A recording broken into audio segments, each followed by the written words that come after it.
ಎಲ್ರಿಗೂ ಸಂಕ್ರಾಂತಿ ಹಬ್ಬದ ಶುಭಾಶಯಗಳು. ಥ್ಯಾಂಕ್ ಯು ಸೋ ಮಚ್ ಬಂದಿದ್ದಕ್ಕೆ. ಆ್ಯಂಡ್ ನಮ್ಮ ಶಿವ ಶಿವ ಸಾಂಗ್ ಸೆಲೆಬ್ರೇಟ್ ಮಾಡ್ತಾ ಸಂಕ್ರಾಂತಿ ಹಬ್ಬನ ಸೆಲೆಬ್ರೇಟ್ ಮಾಡ್ತಿದ್ದೀವಿ. ಒಳ್ಳೆ ರೆಸ್ಪಾನ್ಸ್ ಕೊಟ್ಟಿದ್ದೀರಾ, thank you so much. And ಆದಷ್ಟು ಬೇಗ 2ನೇ ಹಾಡು ರಿಲೀಸ್ ಆಗುತ್ತೆ. ಪಕ್ಕ 14th ಫೆಬ್ರವರಿ ನಮ್ಮ ಸೆಕೆಂಡ್ ಸಾಂಗ್ ರಿಲೀಸ್ ಆಗ್ತಿದೆ.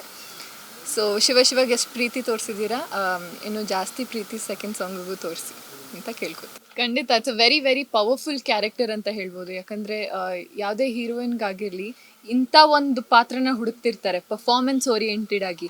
ಸೊ ಪರ್ಫಾರ್ಮೆನ್ಸ್ ಓರಿಯೆಂಟೆಡ್ ಆಗಿ ನನಗೆ ಒಂದು ತುಂಬ ಸ್ಟ್ರಾಂಗ್ ಪಾತ್ರ ಸಿಕ್ಕಿದೆ. ನೀವು ಪೋಸ್ಟ್ರಲ್ಲೇ ನೋಡ್ಬೋದು ಅವ್ರು ಕೂತ್ಕೊಂಡಿರೋ ಸ್ಟೈಲ್ ಆಗಿರಲಿ ಅಥವಾ ಪ್ರತಿಯೊಂದು ಡೀಟೇಲ್ಸ್ ನೋಡಿದ್ರೆ ಗೊತ್ತಾಗುತ್ತೆ ಎಷ್ಟು ರೆಬೆಲ್ ಇದ್ದಾಳೆ ಅಂತ. ಸಾಂಗಲ್ಲೂ ಅಷ್ಟೇ ಅದೇ ಎನರ್ಜಿ ಥ್ರೂ ಔಟ್ ಕ್ಯಾರಿ ಆಗುತ್ತೆ. ಆ್ಯಂಡ್ ತುಂಬ ವೇಟೇಜ್ ಇರುವಂಥ ಒಂದು ಪಾತ್ರ. ಪಾಪ ಒಬ್ಬರು ಕಾಳಿದಾಸ ತುಂಬಾ ರಾಗ್ ಮಾಡಿದ್ದಾರೆ. ನನ್ನ ಕೈಯಲ್ಲಿ ಮಚ್ಚಿರುತ್ತೋ ಅಥವಾ ಯಾಕೆ ನನ್ನ ಮಚ್ಚಲಕ್ಷ್ಮಿ ಅಂತ ಕರೀತಾರೆ ಅಂತ ಏಪ್ರಿಲಲ್ಲಿ ಗೊತ್ತಾಗುತ್ತೆ.